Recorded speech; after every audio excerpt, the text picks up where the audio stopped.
Welcome back. The madness continues regarding the U.S. housing market because houses on average are selling for just over the seller's asking price on a national level. On top of that, home prices are only down by about $3,000 compared to the all-time record high that was set back in June of 2022. I have a lot to share in today's video regarding Redfin's latest housing market update that was posted on July 6th this year. So I have a lot to share. Let's go ahead and dive right in. This just posted on July 6th here. It says, this is the first time since August of 2022 that the average sale price to final list price ratio surpassed 100%. Meanwhile, we have low inventory levels for existing houses, and according to Redfin, a steady demand, which is keeping home prices afloat here. It says the average sale price to final list price ratio hit 100.1% during the 4 weeks ended July 2nd. Again, making the first time this has happened since last August. Additionally, the median home sold price was down by only $1,000 compared to 12 months ago, when prices were very close to all-time record highs. So high home prices combined with around 7% average rates right now. I'll give you guys an update regarding average rates today, which is Friday, by the way, July 7th. So high mortgage rates of around 7% are standing in the way of home buyers who are faced with near record high monthly housing payments. So first, right off the bat, I want to share this with you guys right here. If you guys want access to this, it's a public website. This is Redfin's data center. You just Google Redfin's data center. You can look up national trends as well as a lot of metros across the US as well. But on a national level, home sold prices increased to $384,000, up from $349,000 to start this year. This means that home sold prices have increased by about 10% so far this year. On top of that, when I add 2022, look at this, absolutely crazy. At $384,000, 1 year ago, the median sold price was $385,000. So only $1,000 off last year's prices, and also the all-time record high that was set back in June 2022 was $387,000. Now it's only $384,000. So only $3,000 away from breaking the record that was set last year, even though rates have been around 7% ever since May this year. Can you say absolutely crazy and of course not sustainable? Also, if you guys are curious how home prices have changed over the past several years, look at this. The median sold price again, $384,000. 1 year ago, actually 2 years ago this time, the median sold price was $344,000. This means that home sold prices have increased by 12% over the past 2 years. Additionally, 3 years ago, back in 2020, the median sold price was $282,000. This means that home prices have increased by about 36% ever since then. And going back to Redfin's report here, it says a lack of houses for sale for existing houses is the main reason houses are selling above their asking price on average nationwide. Of course, every real estate market's different, right? New listings were down by 25% from a year ago, and the total number of houses for sale is down 12% as homeowners hang on to relatively low rates compared to today's rates.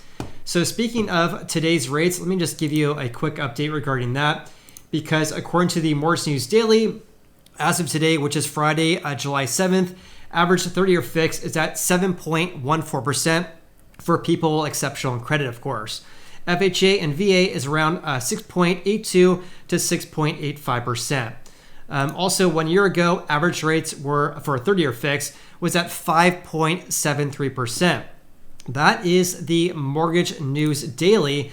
But look at Investopedia. As of today, July 7th, the average rate, according to them, is at 7.7%. And by the way, today's rates is actually very, very close to an 8-month high going back to early November last year. So it's going to be really interesting to see how this is going to impact home buyers in the weeks and, of course, the months ahead. And, of course, I'll definitely keep you posted here. So let's get back to Redfin's report here. this is their key housing market takeaways for the 4 weeks ended July 2nd this year. So let's look at the median home sold price nationwide at $383,800, down only $1,000 from 1 year ago. That's the first time since March that home prices have not decreased by at least 1% on a year-over-year basis. Also, home sold prices decreased in 22 of the 50 most populous metros. So around half of the 50 most populous metros are down compared to 12 months ago. The biggest decrease is actually in Austin, Texas, falling by 9.8%.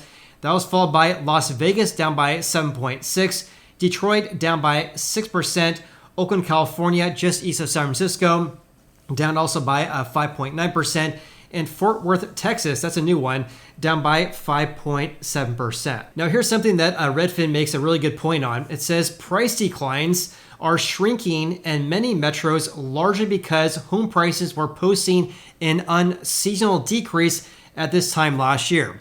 Of course, from July through really October last year, maybe even November, home prices were decreasing big time. So because we're not seeing that this year, the decreases compared to 1 year ago are actually getting less, or actually not decreasing as much as the past couple of months here. And speaking of home prices increasing, sale prices increased the most in Milwaukee, Wisconsin. Home sold prices increased there by 11.2% from 12 months ago. And that was followed by Providence, Rhode Island, Newark, New Jersey, Miami, and West Palm Beach, Florida saw a gain of 5.5%. Meanwhile, asking prices were at $395,725. That's only up by 1.1% from 1 year ago. Now, here's a kicker here. This is, I would say, not sustainable because the monthly mortgage payment on an asking price home, or the median asking price home today, is $2,622 per month at the current, keyword there, current, 6.71% rate. That's the average weekly rate ended June 29th, according to Freddie Mac.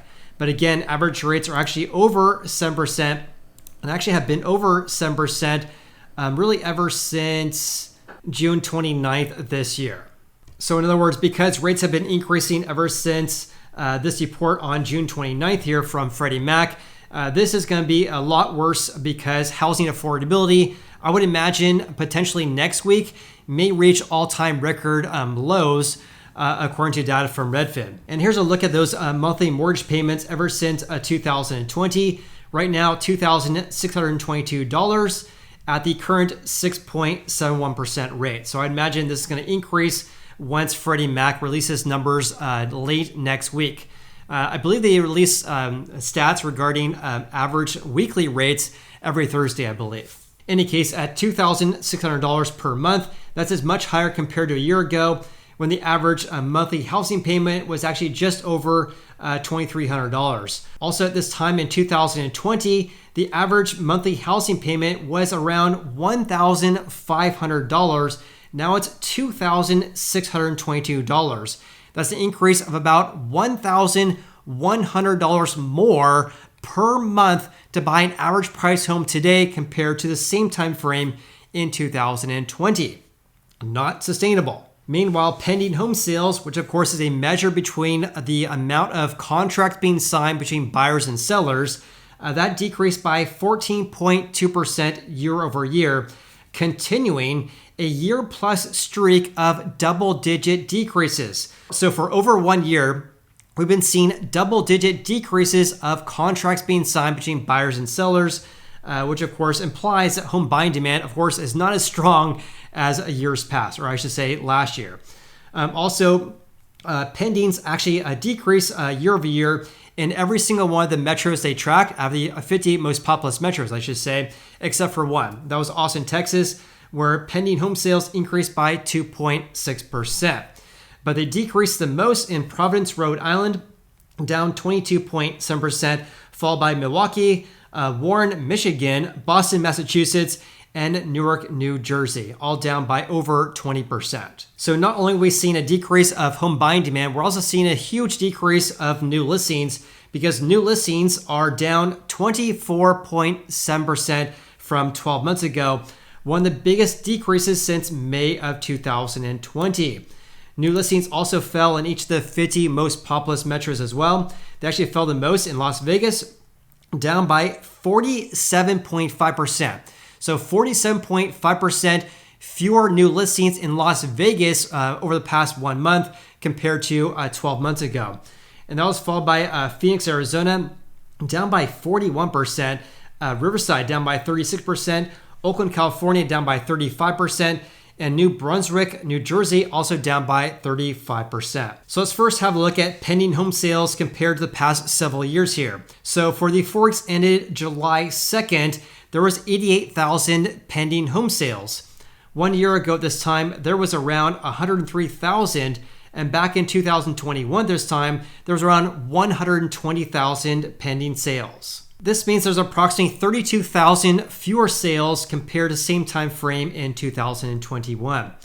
Meanwhile, new listings, this is pretty astonishing here, down by about 25%, well below 2022, which is a black line, and also well below 2021. So there's approximately 90,000 new listings over the previous 1 month. Compare this to last year as well as 2021. There's around 117 to around 119,000 new listings. Let's just say 120,000. This means we're missing approximately 30,000 new listings over the past 1 month compared to 2021 and 2022.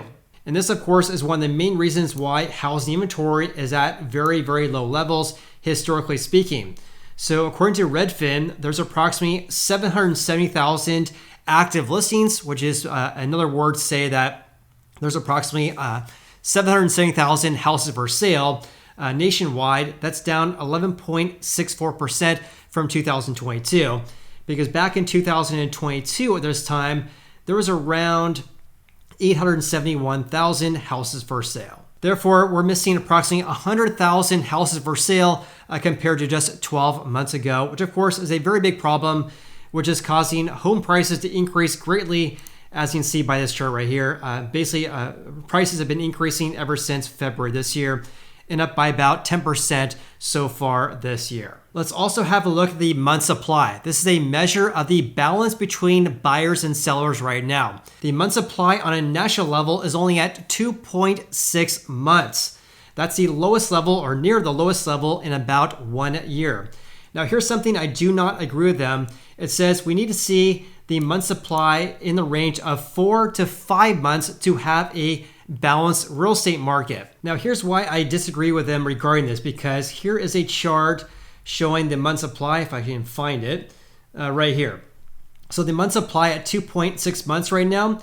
When the housing market was correcting big time back in 2022, again, that was in July to around August last year. Let me just right here. So in July to August last year, back in July, the month supply was actually under 2.5 months. So by the time we hit late November, the month supply was around 4 months. But if we were to believe that the housing market would be balanced if the month supply was in the range of 4 to 5 months, then why did home prices decrease so much in the second half last year? Now here's my theory regarding this, because the all-time record, or not the all-time record lows, a 3-year low regarding the month supply was really set back in January and potentially in April and May, when the month supply was around 1.8 months. So doubling that is 3.6 months, right? So back in, when was this? 3.6 months was around November last year. So the month supply between, let's just call it April and May through November last year, doubled. And that's one of the reasons why we had a sharp correction in our housing market.